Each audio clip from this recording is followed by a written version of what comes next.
एक पंडित जी थे, काशी से पढ़ करके आए।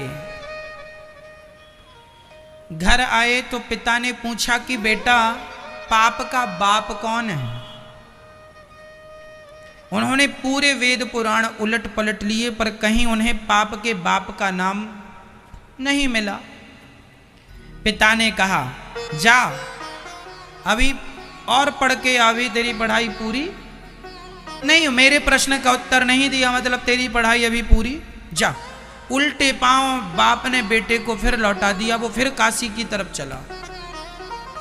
बड़े बड़े विद्वानों से पूछा भैया बताओ पाप का बाप कौन है, ये कौन से ग्रंथ में मिलेगा, कहां लिखा है कि पाप का बाप कौन है, मैंने तो कहीं नहीं पढ़ा। बड़े बड़े ज्ञानी योगी ध्यानियों के पास गया पर कोई जवाब ना दे सका कि पाप का बाप कौन है। वो बालक थक गया। एक सुंदर सा घर था, उस दरवाजे में खड़ा होकर मांगता है पानी, भैया कब पानी मिलेगा। तो अंदर से एक सुंदर सी महिला सज धज करके श्रृंगार करके पानी चांदी की गिलास में पानी लेकर आई।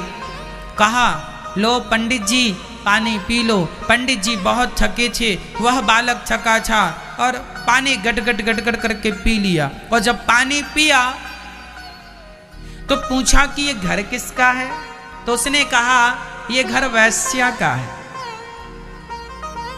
इस घर में वैश्या रहती है। अब पंडित जी अपना पानी बाहर निकालने लगे, निकल पानी, वैश्या का पानी मैंने पी लिया। तो तुमने बताया नहीं कि घर वैश्या का, मैं कभी पानी ना पीता वैश्या के घर का, मेरा धर्म बिगाड़ दिया। उस महिला ने कहा पंडित जी अब धर्म तो देखो बिगड़ ही गया, गर्मी बहुत है, आओ अंदर बैठ जाओ। छाया तुमने पूछ लिया होता पहले तो हमने बता दिया होता, पर तुमने पूछा नहीं। तुमने पानी पीने के बाद पूछा तो हमने, आपने पानी मांगा, हमारा धर्म था पानी देना, दिया। गर्मी बहुत है, कहीं छाया नहीं, आओ थोड़ी देर बैठ जाओ। पंडित जी बोले चलो ठीक है बैठ जाते हैं, पर हमें प्रायश्चित करना पड़ेगा, तुम्हारा पानी पी लिया वैश्याओं के घर का, हटो यहां से। वैश्या अंदर गई, अंदर से लड्डू लेकर आई। पंडित जी पानी तो पी ही लिया, बैठे ही हो, भूख लगी होगी, जरा दो चार लड्डू खा लो। पंडित जी बोले राम राम राम, तुझ वैश्या के हाथ का हम लड्डू खाएंगे। वैश्या ने सोने का एक सिक्का रख दिया, अच्छा एक काम करो, एक लड्डू खाओ एक सिक्का देंगे, जब आप पानी पी ही चुके हैं और पानी का प्रायश्चित करेंगे तो लगे हाथ लड्डू का भी कर लेना। और ये जो सोने का सिक्का है ना, पैसा, ये आपके रास्ते में आपको बहुत काम करेगा। पर ये बताओ आप जा कहाँ रहे हो, हम काशी जा रहे हैं, क्यों, हमें पता लगाना है कि पाप का बाप कौन है। वैश्या ने कहा बस ये प्रश्न तो हम ही उत्तर दे देंगे इसका। उसे बड़ा आश्चर्य हुआ कि बड़े बड़े ज्ञानी तो बता ना सके कि पाप का बाप कौन है, ये वैश्या कहती हम उत्तर देंगे। वैश्या ने कहा पहले लड्डू खाओ। पंडित जी को लगा सोने की एक मोहर मिल जाएगी तो कुछ किराया भाड़ा का काम बंदोबस्त हो जाएगा। एक लड्डू खा लिया, वैश्या ने तुरंत एक सिक्का रख दिया। दूसरा लड्डू वैश्या ने कहा अब एक और खा लो। पंडित जी ने कहा एक खा लिया बहुत है, अब इसी का प्रायश्चित करना पड़ेगा। नहीं तुम्हारे हाथ का नहीं खाएंगे, तुम वैश्या हो। अरे महाराज गुस्सा काहे को होते हैं, एक लड्डू पर दो मोहरें हैं, अब एक लड्डू पर एक मोहर थी, अब एक लड्डू पर दो। पंडित जी बोले एक पे दो है कोई बात नहीं, प्रायश्चित कर लेंगे, चलो ला। एक और खा लिया। वैश्या ने तीसरा पकड़ाया, तीसरा लड्डू खाओ। उसने कहा ना ना दो बहुत हो गए, गंगा जाके पानी गंगा जी में खड़ा होकर के गायत्री जप करूंगा तब कहीं जाके तुम्हारे पाप से मुक्ति मिलेगी। अब जब करना तो तीसरा अभी खा लो, इसमें 3 मोहरें मिलेंगी। पंडित जी लड्डू खाते गए, वो वैश्या मोहरें देती गई देती गई देती गई। अंत में पंडित जी जाने लगे। वैश्या ने कहा महाराज प्रश्न का उत्तर मिला कि नहीं। बोले नहीं मिला, काशी में जाके पता लगाऊंगा। वैश्या ने कहा महाराज आपको अभी भी पता नहीं चला, आप मेरे घर में लड्डू खाए, मुझ वैश्या के हाथ का खाना पाप है आप ब्राह्मणों के लिए, पर फिर भी आपने खाया। बताओ किसके लिए खाया? मोहरों के लिए। मोहरें क्यों चाहिए? क्योंकि अंदर लोभ जाग गया। पंडित जी लोभ ना जागता तो आप मुझ वैश्या के लड्डू कभी ना खाते। आप पाप तभी करते हैं जब आपके अंदर लोभ जागता है, इसलिए पाप का बाप लोभ। ये वैश्या ने ज्ञान दिया। पंडित जी उसके चरणों में गिर पड़े। माता धन्य हो तुमने हमारी आंखें खोल दी। सच्ची कहा तुमने, तुम्हारे लोभ पर हम, भले तुम वैश्या हो पर तुमने हमें वो सिखाया कि बड़े बड़े ज्ञानियों ने भी हमें वो शिक्षा ना दी। अंत में घर गए, उन्होंने पिता से कहा पाप का बाप लोभ है। पिता ने हृदय से लगाया। कहने का तात्पर्य ये है कि आप कभी लोभ ना करिए। इस लोभ पर संतों ने एक दोहा लिखा, मक्खी गुड़ में गड़ी रहे, पंख रहे लिपटाय, हाथ मलहे और सिर धोने, लालच बुरी बलाय। कहावत भी है लालच बुरी, इसलिए लालच ना करना, लोभ ना करना, नहीं तो पाप होगा। जब जब आपके अंदर लोभ जागता है तब तब आप पाप करते। पाप से बचना है तो लोभ से बचिए। रामचरितमानस में लिखा है, काम क्रोध मद लोभ सब नाथ नरक के पंथ। काम क्रोध लोभ मोह ये चारों नरक के दरवाजे हैं, चारों से बचने की जरूरत है। अश्वत्थामा 5 बच्चों को मार के चले। दुर्योधन ने देखा कि पांडव नहीं पुत्र हैं, दुर्योधन तो मर गया। अर्जुन ने जाकर अश्वत्थामा को पकड़ना चाहा, ब्रह्मास्त्र चला दिया। भगवान की शरण में आके अर्जुन बोले, हे प्रभु रक्षा करो। भगवान ने कहा आप भी ब्रह्मास्त्र चलाओ। अर्जुन ने चलाया, दोनों टकरा जाते तो प्रलय हो जाता। शांत किया और अश्वत्थामा को पकड़कर द्रौपदी के सामने खड़ा किया। द्रौपदी आपके पुत्र का हत्यारा आपके सामने है, जो दंड देना है दे दो। यह हत्यारा है। द्रौपदी कहती हैं छोड़ दो। क्यों छोड़ दें? दया धर्म का मूल है, पाप मूल अभिमान। तुलसी दया न छोड़िए, जब तक घट में प्राण। दया हमें कभी नहीं छोड़नी चाहिए। दया धर्म का मूल है, पाप मूल अभिमान। जब तक शरीर में प्राण है तब तक दया करनी चाहिए। द्रौपदी एक माँ है और भला माँ में दया ना हो कैसे संभव है? दया तो होनी चाहिए। अच्छा बताओ, माँ के अंदर दया होती है कि नहीं? माँ के अंदर करुणा होती है कि नहीं? अंत में लखपति को ना धेला जुड़ा, हंस जब भी उड़ा तो अकेला उड़ा। कुछ नहीं बचा इस धरती में। तुम्हारा बचा क्या? कल मैया आप जब जवान थी तब आप 5 रोटियां 10 रोटियां दिन में खा लिया करती थी। दिन भर काम करती थी, दौड़ती थी, फिर भी थकती नहीं थी। और आज 4 सीढ़ियां चढ़ लेती हो तो सांस भरने लगती है। वो भी तुम्हारा ही वक्त था, ये भी तुम्हारा ही वक्त है। देख लो ना, ये है समय। कई लोग बड़ी अकड़ रखते हैं, बड़ा अहंकार करते हैं, मैं ये मैं वो। मुझे पता है ये अकड़ थोड़े दिन की है। 2021 में अकड़ लोगे, 2030 में अकड़ लोगे, 2035 में अकड़ लोगे, 40 आते आते ढलने लग जाओगे। 12 बजे सूर्य भगवान गर्म होते हैं, 1 बजे भी गर्म होते हैं, 2 बजे भी गर्म होते हैं, 3 बजते ही जरा सूर्य भगवान की गर्मी भी ठंडी होने लगती है। जब अकड़ सूर्य भगवान की नहीं चली तो गर्मी तुम्हारी और हमारी क्या चलेगी? अकड़ तुम्हारी और हमारी चलेगी?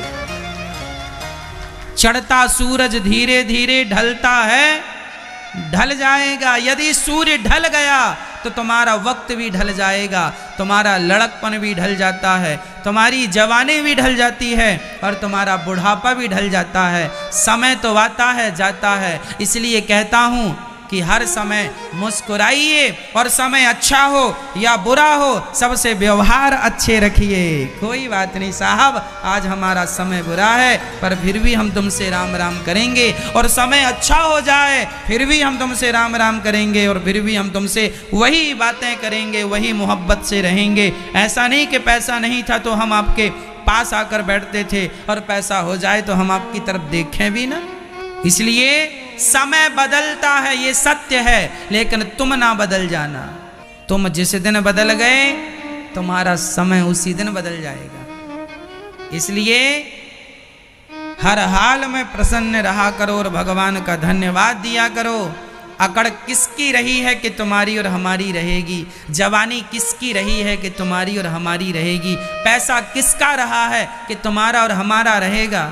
बताओ, जो कल तक बड़े करोड़पति अरबपति हुआ करते थे आज लाले पड़े हैं कि नहीं, और जिनके पास कुछ नहीं था आज वो रईस हो गए हैं। ये समय ने परिकरवट ऐसी ली, उल्टा हो गया। जिनके पास सब कुछ था आज उनके पास कुछ नहीं है, और जिनके पास कुछ नहीं था आज उनके पास। ये प्रकृति है, पृथ्वी गोल है, बस ये समझो। सबको अवसर मिलेगा, सबको मौका मिलेगा। सब्र रखो, परमात्मा में विश्वास रखो, आएगा तुम्हारा वक्त भी आएगा। धैर्य रखो। भगवान के 24 अवतारों का वर्णन भागवत जी में है। सनक सनंदन सनातन सनत कुमार पहला, वाराह दूसरा, नारद जी तीसरा, नर नारायण कपिल देव जी, दत्तात्रेय जी, यज्ञ भगवान, ऋषभ देव जी, पृथु भगवान, कच्छप भगवान, धनवंतरी, मोहिनी, नरसिंह, वामन, परशुराम जी, व्यास जी, श्री राम जी, बलराम जी, श्री कृष्ण, बुद्धावतार, हरि, हयग्रीव, कल्की और मत्स्य भगवान। 24 अवतार। नारद जी दासी पुत्र थे पर तप के प्रभाव से ब्रह्मा पुत्र हो गए, सेवा के प्रभाव से। व्यास जी ने 17 पुराण लिखे, शांति नहीं मिली। 18वां पुराण भागवत पुराण जब लिखा अपार शांति का अनुभव हुआ। नारद जी कहते हैं भागवत की कृपा अच्छी है। नारद जी ने कहा मैं दासी पुत्र से ब्रह्मा पुत्र हो गया, केवल संत कृपा, केवल भगवान के भजन का प्रभाव है। व्यास जी ने महाभारत की, भागवत जी की रचना की महाभारत से। अब मैं महाभारत का इतिहास आपको सुनाता हूं, ध्यान से सुनिएगा। कुछ सीखने लायक, कुछ समझने लायक तथ्य आपके सामने सब्जेक्ट होंगे। अच्छा मुझे बताओ कि महाभारत किसकी गलती से हुआ? क्या महाभारत को रोका जा सकता था? हाँ या ना? यदि रोका जा सकता था तो कौन रोक सकता था? कैसे रुक सकता था? और महाभारत क्यों हुआ? कौन रोक सकता था? और किसके कारण महाभारत हुआ? इन सभी प्रश्नों का उत्तर, महाभारत रुक जाता यदि पितामह भीष्म चाहते तो। क्या चाहते? ये बताओ, आपका बेटा गलती करता है तो थप्पड़ जमाते हो कि नहीं? बाप जमाए या दादाजी जमाए? हमारे दादाजी तो हमें मार दिया करते थे, कई बार हम गलतियां किया करते थे। तो एक बार हमें याद है, हम दादाजी के संग गैया चराने जा रहे थे, बहुत छोटे से थे। अचानक ओला गिरने लगा तो हम ओले पकड़ पकड़ के खाने लगे, समेटने लगे, और भगवान से कहे हो भगवान और ओले गिराओ, और ओले गिराओ। हमारे दादाजी गुस्सा हो गए। गाय चराने के लिए लाठी ले रखी थी, मेरी तरफ दौड़े में भागा। क्या हुआ? अरे ऐसा कहता और ओले गिरे, ऐसा नहीं कहना चाहिए। हमने कहा क्यों? अरे बोले ये फसल बर्बाद कर देता है। हमने कहा अच्छा, हमें पता ही नहीं था, हमें तो लगा कि गिर रहे हैं खाएंगे खूब। बीन बीन के खाने लग गए, मुंह में रखने लग गए। ओला था, बाद में पता चला कि नुकसान कर। गलती करने पर हमारे दादाजी हमें डांटते थे, गलती करने पर हमारे पिताजी हमें डांटते हैं। अर्थ क्या निकला? यदि दुर्योधन गलती कर रहा था, दुर्योधन ने भरी सभा में एक नारी का अपमान किया, उसके वस्त्र पकड़ के खींचने की कोशिश की दुशासन ने, क्या पितामह भीष्म को खड़े होकर दोनों को, दुशासन और दुर्योधन को 2-2 थप्पड़ नहीं जमाने चाहिए थे? यदि पितामह भीष्म 2-4 थप्पड़ जमा देते मैया, और मैं तो कहता हूं कि पितामह भीष्म दुर्योधन को मार डालते। यदि दुर्योधन को मार डालते, नहीं मारते तो देश से निकाल देते, नहीं निकालते तो गाल में 2-4 थप्पड़ तो जमा ही देते। यदि इतना कर देते तो महाभारत रुक जाता। लेकिन जब बच्चों का अपराध बड़े देखते हैं और चुप्पी साधे बैठते हैं, तब जाकर के महाभारत होता है मेरी माँ। जब बच्चों की गलतियां बड़े देख कर भी चुप रहे गलती करो ना, बच्चे गलती करें, मैं गलती करूं, इसलिए मैं आपसे कहा करता हूं, मैं जो भी गलत कहूं कथा में, आप जरूर यूट्यूब पर कमेंट बॉक्स में लिखकर बताना कि आज आपने ये बात गलत कही, आपको कोई बात बुरी लगी हो, आप बताना, मैं उसे सुधार करूंगा। सारी जिंदगी मुझे सुधार करना है, सारी जिंदगी मुझे सीखना है। अरे सीखने की कोई आयु थोड़ी होती है, जब तक प्राण है तब तक सीखो, और सीखना बंद तो जीतना बंद। तब तक जीतोगे जब तक सीखोगे। सीखते रहो, सीखते रहो, सीखते रहो। खूब सीखना चाहिए, खूब पढ़ना चाहिए। सीखने का कोई कार्यकाल नहीं होता कि अब तक सीख लिया अब नहीं सीखेंगे ना। खूब कल भी सीखा, आज भी सीखो, परसों भी सीखेंगे, आने वाले वक्त में रोज सीखेंगे। सुंदर पिचई जो गूगल के सीईओ हैं, उनके बारे में मैंने पढ़ा कि वो आदमी दिन रात पढ़ता था। सब्जी खरीदने जाता था तो पीछे बैठकर जाता था, या किसी भी प्रकार से सब्जी तौलने वाला सब्जी तौल रहा था, उतनी देर में वो कुछ ना कुछ खोल के पढ़ने लग जाता था। ये उसने बताया अपने इंटरव्यू में। आदमी के अंदर ना एक जुनून होता है कुछ करने का। ये गूगल का सीईओ जानते हैं, बहुत बड़ा योगदान है गूगल के लिए इसका। आज गूगल की पहचान यदि किसी से है तो सुंदर पिचई से है। पढ़ाई, आप अपने जीवन में यदि कुछ करना चाहते हैं तो आप अपनी सफलता के लिए अपने आप को डुबा दीजिए, डुबा दीजिए। माइक्रोसॉफ्ट के जो मालिक हैं, आज दुनिया के सबसे अमीर में उनका नाम है। माइक्रोसॉफ्ट के जो मालिक हैं उनके बारे में मैंने पढ़ा कि वो जूता पहन के सोते थे। किसी ने कहा क्यों जी आप जूता पहन के सोते हैं? बोले जूता पहन के इसलिए सोता हूं कि सवेरे जब उठूंगा तो जूता पहनने में टाइम लगेगा, इसलिए पहन के सोता हूं कि खड़ा हो जाऊं बिल्कुल रेडी, काम के लिए निकल पड़ूं। काम का ऐसा जुनून के काम करना है, काम करना, काम करना है, काम करना है। आज वह व्यक्ति दुनिया का सबसे अमीर व्यक्ति है, माइक्रोसॉफ्ट कंपनी का जो मालिक है, बिल गेट्स नाम है, बिल गेट्स। जीवन में आदमी यूं ही सफल नहीं हो जाता, उसकी सफलता के पीछे उसकी कड़ी मेहनत। यदि आप मेहनत करने को तैयार हैं तो सफलताएं आपके भी कदम चूमेंगी। नहीं करना चाहते मेहनत तो नमक रोटी तो दाल रोटी तो चल ही रही है, फिर तो चल ही रही है जो चल रहा है। बलिदान देना पड़ता है, मेहनत करनी पड़ती है। गलत निर्णय ना हो एक भी नहीं तो सारी जिंदगी पश्चाताप करना पड़ेगा, रोना पड़ेगा। मेरी माँ पितामह भीष्म सारी जिंदगी रोए हैं इसलिए कि सही वक्त पर मैंने दुर्योधन को 2-4 थप्पड़ जमा दिए होते तो आज ये दिन ना देखने पड़ते। इस दुष्ट आदमी के कारण लाखों निर्दोष लोग मारे गए हैं महाभारत के युद्ध में। किसके कारण? एक दुर्योधन के कारण। और दुर्योधन बस नहीं, महाभारत में सबसे बड़ी भूमिका 2 लोगों की है, बाप और बेटे की। बाप कौन? बाप कौन? धृतराष्ट्र। बेटा कौन? दुर्योधन। आपका बाप धृतराष्ट्र तो नहीं है, देख लेना, और आपका बेटा दुर्योधन तो नहीं है, ये भी देख लेना। धृतराष्ट्र जैसा विधाता किसी को बाप ना दे। अब बताओ, ऐसा बाप था बैठा वहीं सभा में और बेटा साड़ी उतार रहा है महिला की। अब बता, मुझे लगता है कि इस धरती में आज ऐसा कोई बाप ना होगा जो अपने बेटे के कहे कि साड़ी उतारो। बेटा साड़ी बाप के सामने तो नहीं ही उतारेगा। आज का बेटा इतना लिहाजा तो करता है अपने बाप का कि भाई मेरा बाप बैठा है, मैं किसी महिला की साड़ी कैसे उतारूं। लेकिन दुर्योधन के बाप अर्थात धृतराष्ट्र वहां पर मौजूद थे जहां दुशासन द्रौपदी की साड़ी खींच रहा था। अब सोचो कि वो बाप कैसा बाप होगा। वो बाप केवल आंखों का अंधा बाप नहीं था, उस बाप के तो अंदर की आंखें भी फूटी पड़ी थी, ज्ञान वैराग्य की कोई आंखें नहीं थी उसकी। चलो ये आंखें फूट गई, कम से कम अंदर की तो कोई आंखें हो, चेतना हो, कोई इंसानियत की आंखें तो हो, दया की आंखें तो हो, धर्म की आंखें तो हो, ज्ञान की आंखें तो हो, कोई आंख नहीं थी। अब बताओ, किसी महिला, और ये जिसकी साड़ी खिंच रही थी वह भी कोई सामान्य स्त्री नहीं थी, वह तुम्हारी बहू थी। भाई धृतराष्ट्र के भाई का नाम पांडु था, और ये पांडव किसके बेटे थे? धृतराष्ट्र के भतीजे ही तो थे ये। धृतराष्ट्र के भतीजे ही तो थे ये पांडव, भाई का बेटा क्या होता है, भाई के बेटे को हम लोग क्या बोलते हैं, भतीजा बोलते हैं। ये पांडव भतीजे थे और ये भतीजा बहू थी द्रौपदी, और देखो अपनी भतीजा बहू की ये साड़ी खिंचवा रहे हैं अंधे धृतराष्ट्र जी। किससे? अपनी औलाद से। ऐसी नालायक औलाद है इनकी।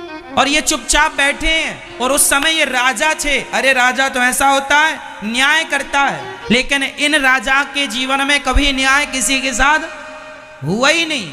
सदा इन्होंने अन्याय किया। पांडवों को लाक्षागृह में बंद करके आग लगवाने की कोशिश अंधे धृतराष्ट्र की थी, दुर्योधन की थी, दुशासन की थी, शकुनी की थी, मिली भगत थी सबकी। जुआ खेलने का षड्यंत्र भी धृतराष्ट्र का, दुर्योधन का, शकुनी का था। देखो जी, ईश्वर के घर देर तो है, अंधेर नहीं है। धृतराष्ट्र और दुर्योधन ने गलत किया ना पांडवों के साथ। कब तक करोगे बच्चू, कब तक करोगे, कब तक करोगे? जब परमात्मा की लाठी चलेगी तो नानी याद आ जाएगी। सारा वंश नष्ट हो गया धृतराष्ट्र के आंखों के सामने। 100 की 100 बच्चे मर गए, एक भी जिंदा बचा हो तो बता दो। पाप का अंत होता है, तुम कर लो, बड़ा मजा आता है पाप करने में। लूट लो, धन लूट लो, इज्जत लूट लो। कब तक लूटोगे? कब तक अन्याय अनीति से चलोगे? कितने दिन खैर मनाओगे? परिणाम बुरा है। न्याय हुआ, सिर्फ कौरव नहीं मारे गए, कौरवों का सहयोग जिन जिन लोगों ने किया था सब मारे गए। चाहे पितामह भीष्म हो, चाहे गुरु द्रोणाचार्य हो, चाहे दानवीर कर्ण हो। ये लोग बहुत धर्मात्मा थे तीनों, लेकिन चूंकि दुर्योधन जैसे गलत आदमी के साथ खड़े थे इसलिए सब मारे गए। गलती करना भी गलत है और गलत व्यक्ति का साथ देना भी गलत। इस इतिहास से तुम्हें और हमें यह सीखना चाहिए कि बेटा गलती करे तो बाप को 2 थप्पड़ जरूर जमाना चाहिए। अंधे धृतराष्ट्र होके ना बैठ जाना। और आज अपना मुआयना कर लो, अपनी एक बार अपनी ओर देख लो कि कहीं तुम धृतराष्ट्र तो नहीं हो। तुम्हारे बच्चे गलत कर रहे हो, तुम चुपचाप बैठे हो। यदि तुमने गलत का साथ दिया, रोने वाला भी नहीं बचेगा। महाभारत बहुत कुछ सिखाता है। पितामह भीष्म जैसे दिग्गज गलती कर रहे हैं, सारा महाभारत समाप्त हो गया। 99 कौरव मारे गए। दुर्योधन की जंघा भीम भैया की गदा से टूट गई। जब भीम और दुर्योधन का युद्ध हो रहा था, वहां बलराम जी आए और बलराम जी ने कहा कि जंघा पर प्रहार नहीं करना चाहिए गदा का, क्योंकि यह धर्म के विरुद्ध है। युद्ध का नियम होता है कि गदा या छाती पे मारा जाए या पीठ पर मारा जाए, जंघा पर नहीं मारना चाहिए। और तुमने जंघा पर, जांघों पर गदा मारी है। बलराम जी बोले, भीम मैं तुझे मारूंगा, तूने गलत किया है, मेरे गुरु आज्ञा का उल्लंघन किया है। मैंने तुझे सिखाया था कि पांव चरणों में जंघा पर गदा नहीं मारते, तूने तोड़ दिया, नहीं मारूंगा। भगवान कृष्ण ने बलराम जी को रोका। दाऊ भैया रुकिए, दाऊ भैया रुकिए, आप अभी आ रहे हैं?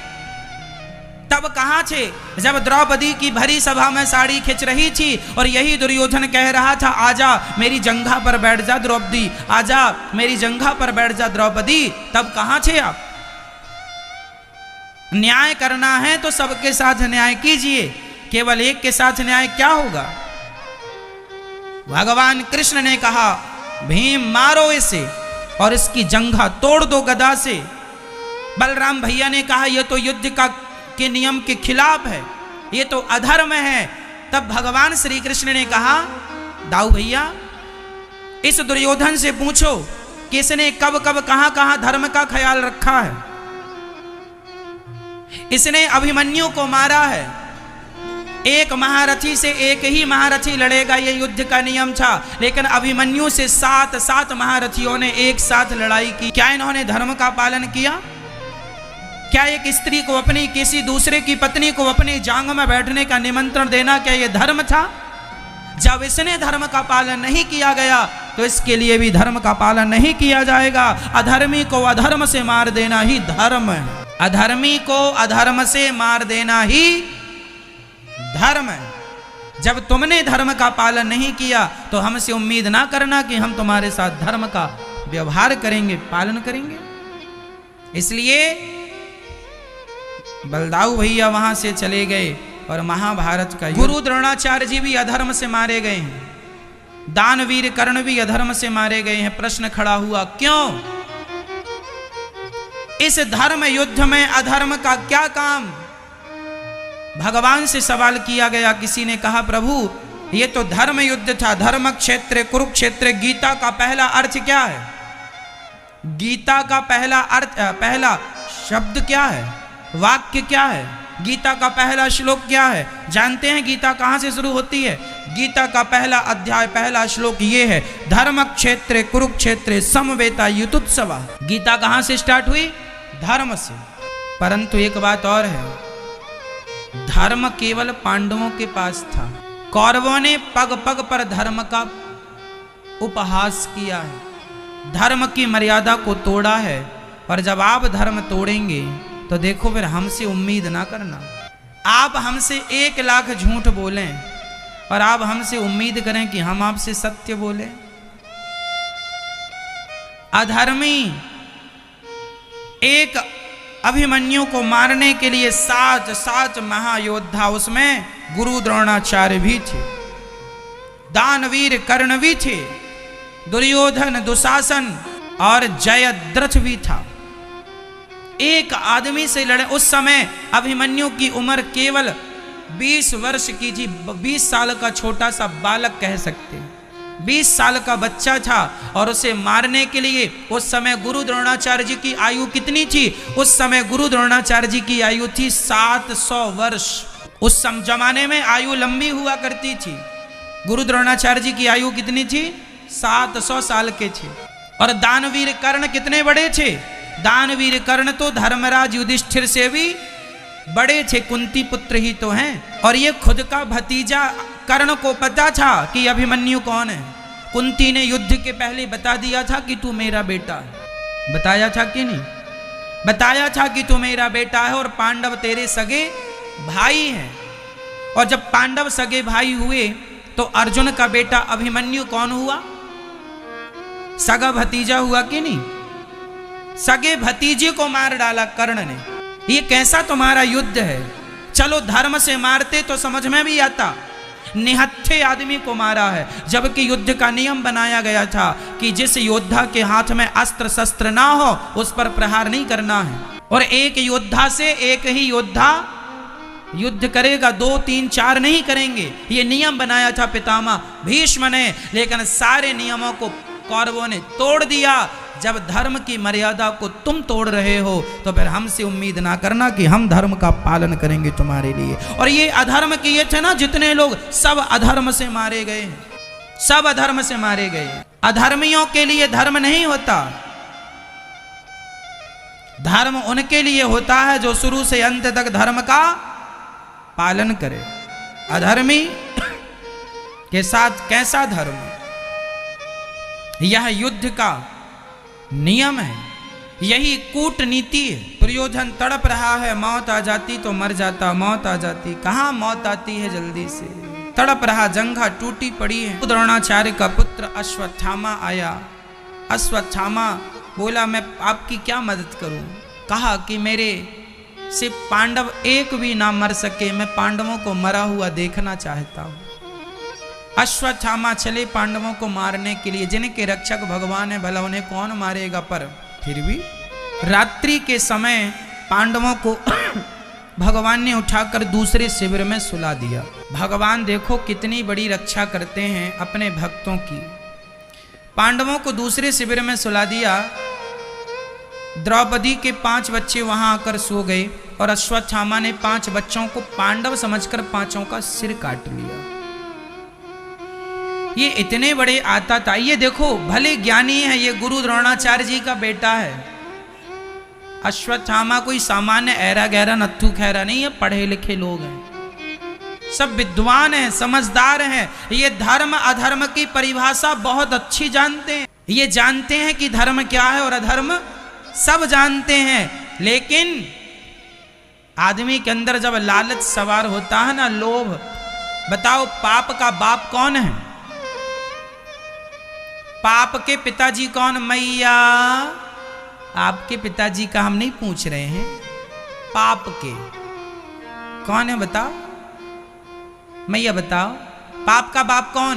बताओ मैया पाप का बाप कौन? भैया जी आप लोग बताओ पाप का बाप कौन? लोभ। इस दुनिया में, इस धरती पर जब से धरती बनी है तब से आज तक पाप का बाप लोभ ही रहा। इस दुनिया का हर पाप लोभ से स्टार्ट होता है। यदि आदमी के अंदर लोभ ना हो तो वो कोई पाप करेगा? विचार करो। आज जितने भी पाप हो रहे हैं, लोग मर्डर कर देते हैं, काहे के लिए? पैसा देने से मर्डर हो जाता, मतलब लोभ जुड़ा है ना, पैसे के लोभ में झगड़ा हो गया, पति पत्नी का झगड़ा हो गया, कोई तो लोभ होगा।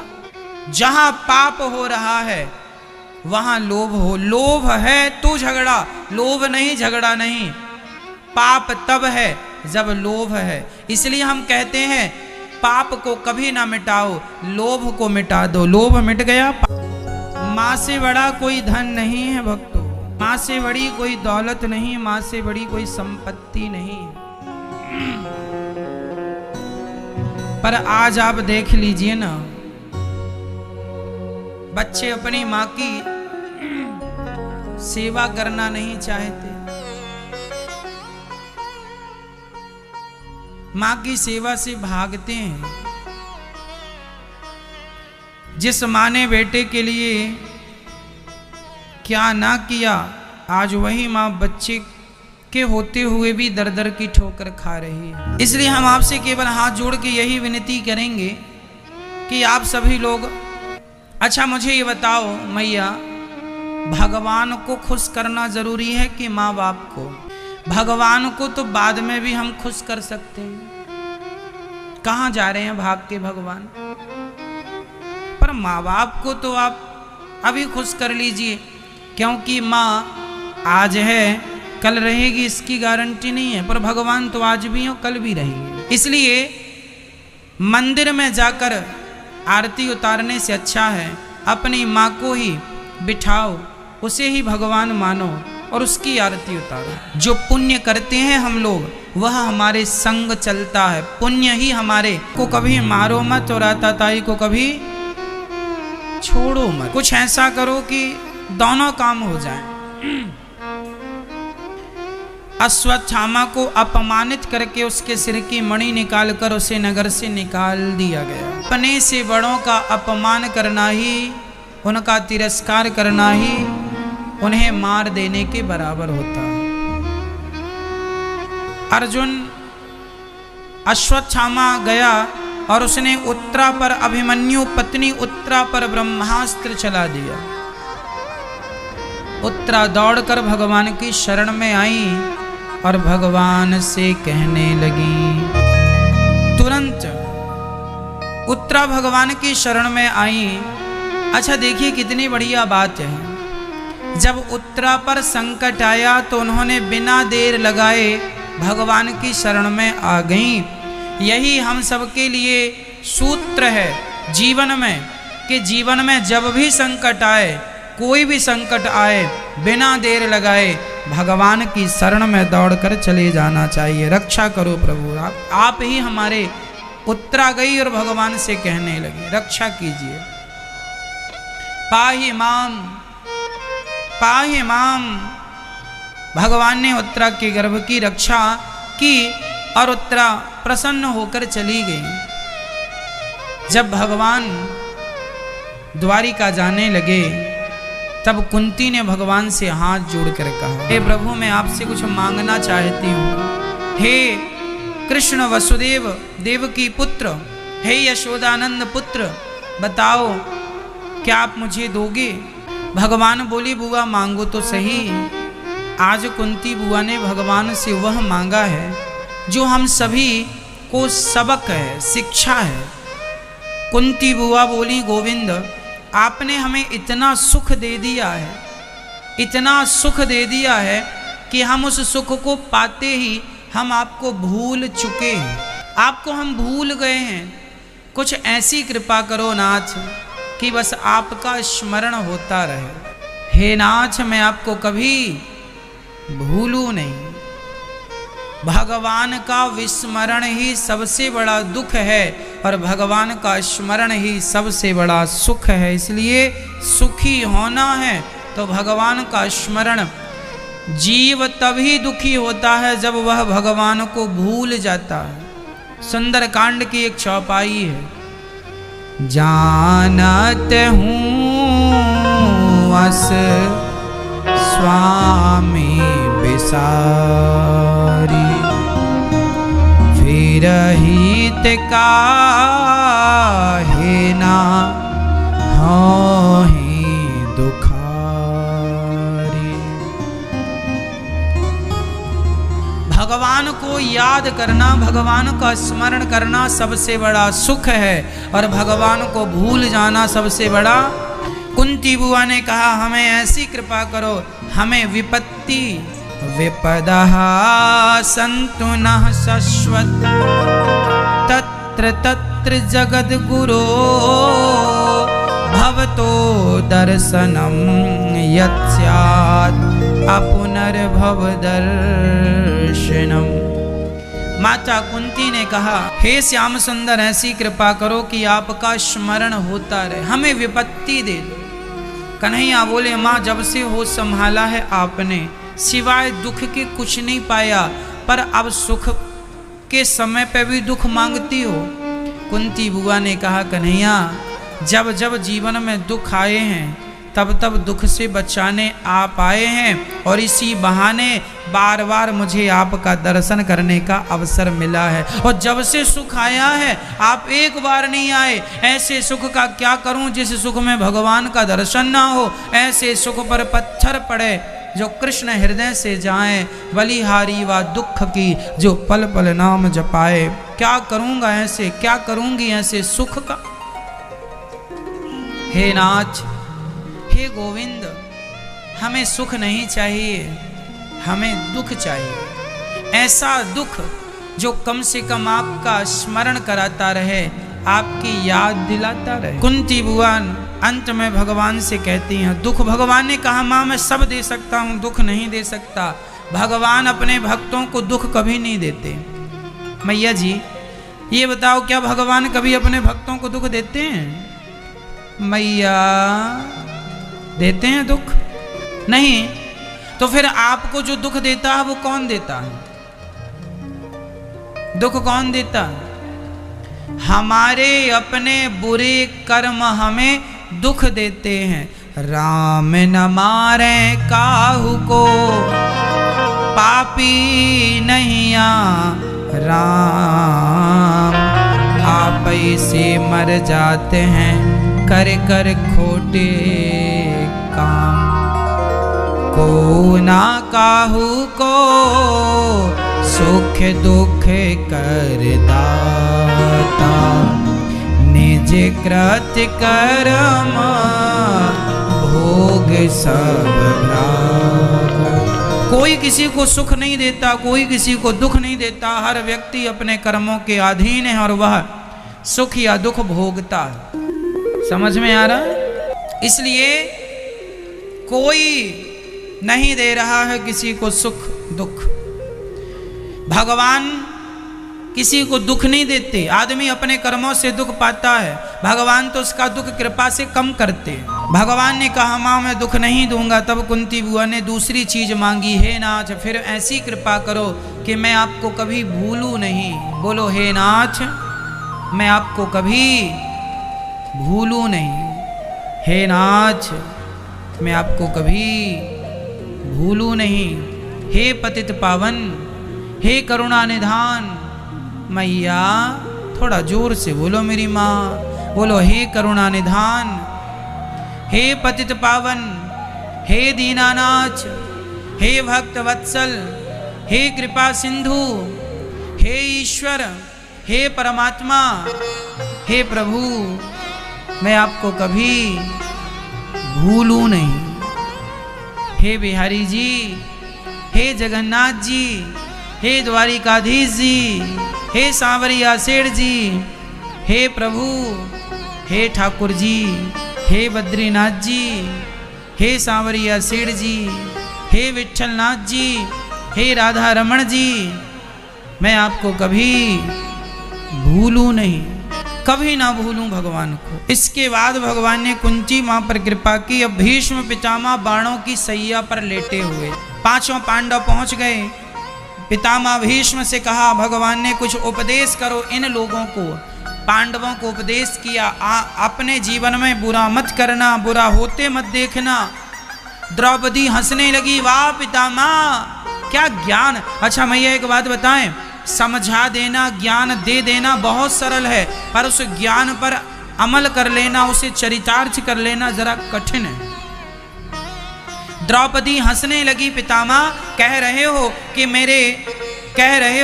कि बुरा मत देखना, बुरा मत सुनना, पर उस सभा में सबसे आगे आप बैठे थे जब मेरा चीर खिंच रहा था। यदि मेरा चीर खिंचना गलत था तो आप आवाज क्यों नहीं लगाए? आप आज कह रहे हैं कि बुरा मत देखो, बुरा मत, सहयोग बुरे लोगों का ना करो, तो आपने क्यों साथ दिया? पितामह भीष्म रोने लगे, बेटी मैंने उस दुष्ट दुर्योधन का अन्न खाया है और उसका अन्न खाते खाते खाते खाते मेरी बुद्धि भी बिगड़ गई थी, क्योंकि जैसा अन्न वैसा मन। पितामह भीष्म सत्य के साथ खड़े क्यों नहीं हुए? बुराई के खिलाफ आवाज क्यों नहीं उठाए? जानते हैं क्यों? एक आदमी गलत कर रहा है और गलत करता हुआ वह आपको भी पैसे दे रहा है, घूस दे रहा, तो क्या आप कभी उसके बारे में बोलेंगे? क्योंकि आप खा ही रहे हैं उसकी। पितामह भीष्म रोटी किसकी खा रहे थे? दुर्योधन की, धृतराष्ट्र की, और जिसकी खाएंगे वो पापियों की खाएंगे, तो स्वाभाविक है उनकी बुद्धि भी पापी होगी। इसलिए कहता हूं अच्छा अन्न खाया करो, मेहनत की रोटियां खाया करो, पाप की रोटियां ना खा लेना, बुद्धि बिगड़ जाएगी। जब एक एक बूंद रक्त जमीन पर गिर गया, पितामह भीष्म बोले, दुर्योधन के अन्न से बना रक्त गिर गया, तब जाकर मेरी बुद्धि निर्मल हुई है। गलत आदमी की छाया में मत रहना मैया। तुम कितने भी बड़े धर्मात्मा हो, गलत व्यक्ति की संगत है, गलत व्यक्ति की तुम रोटियां खा रहे हो, देख लेना कुछ दिनों में तुम भी उसी के सुर में सुर मिलाने लग जाओगे, क्योंकि रोटी का अपना प्रभाव होता है। एक साधु थे, वह जा रहे थे, एक बहुत बड़ा सेठ बैठा था। सेठ जी ने साधु को देखा, आइए महाराज जी बैठिए, क्या खाएंगे? बिठाया, सम्मान, साधु सेवा कर रहा था वो। संत जी बैठ गए, उसने संत जी को दूध पिलाया, संत जी को रबड़ी खिलाई, संत जी को और दान दक्षिणा दी। और संत जी जाने लगे तो वहाँ 100 की एक गड्डी पड़ी थी, 10,000 रुपए पड़े थे। संत जी को लगा पड़े हैं, उठाकर संत जी ने झोली में रख लिया, चल पड़े। सेठ को लगा कि भाई यहाँ पैसे पड़े थे, कहाँ चले गए? लगता मेरे नौकरों ने चोरी कर ली। सारे नौकरों को खड़ा किया, क्यों रे तूने चोरी की? यहाँ या तुम थे या साधु थे, तो साधु तो ले नहीं जा सकता और तुम लगता चुरा लिए। वो बोल रहे हैं, महाराज मैं तो आपके संग बरसों से काम करता हूँ, मैंने चोरी नहीं की। सेठ बड़ा परेशान, फिर 10,000 कहाँ चले गए? रात बीत गई, सवेरे संत जी आए और सेठ से बोले, सेठ जी ये अपने 10,000 ले लो। अच्छा महाराज जी आप लेके गए थे? हाँ मैं लेके गया था। तो आप लेके क्यों गए?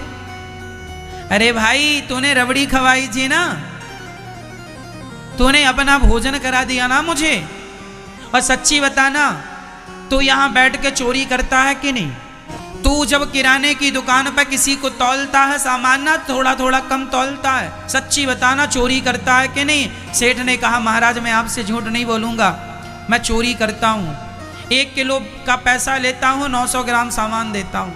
मैं 100 ग्राम की चोरी कर लेता हूँ, और ऐसे कर करके मैंने करोड़ों बनाए। संत जी ने कहा, तुझ जैसे चोर की मैंने रोटियां खाई तो मेरे अंदर भी चोरी करने का विचार आ गया। मैं जब गया भजन पूजन किया और तेरे अंदर का अन्न मेरे शरीर से बाहर निकला, तब जाकर मेरी बुद्धि पवित्र हुई और मैंने सोचा राम राम मुझसे चोरी का अपराध हो गया, ये रख तेरे पैसे। इसलिए हमारे बड़े बुजुर्ग सबके हाथ का खाते नहीं थे, इसलिए नहीं खाते थे कि गलत चोर के हाथ का खा लेंगे चोरी का विचार जाग जाएगा।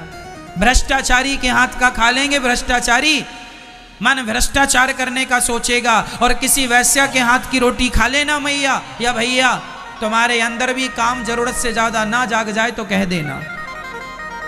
जैसा अन्न वैसा मन, इसलिए खाने पीने में संयम होना चाहिए। किसके हाथ का खाएं, किसके हाथ का ना खाएं, कहाँ खाएं कहाँ ना खाएं। भगवान को भोग लगाकर ही भोजन करना चाहिए, सबके हाथ का नहीं खाना चाहिए। कौन कैसा है, क्या सोच रहा है, हम अपनी मेहनत करें और मेहनत का खाएं, ईमानदारी का खाएं, खान पान अच्छा हो। नहीं तो बुद्धि को बिगड़ने में टाइम कितना लगता है, बिगड़ जाएगी, फिर कोई काम पे नहीं आने वाली आपकी बुद्धि बिगड़ी हुई। इसलिए बुद्धि में भगवान बैठे हैं। इसलिए पितामह भीष्म कहने लगे, जब द्रौपदी ने कहा कि मुझे आपने नहीं बचाया जब मेरी साड़ी खिंच रही थी, तब किसने बचाया, कहाँ हो कन्हैया।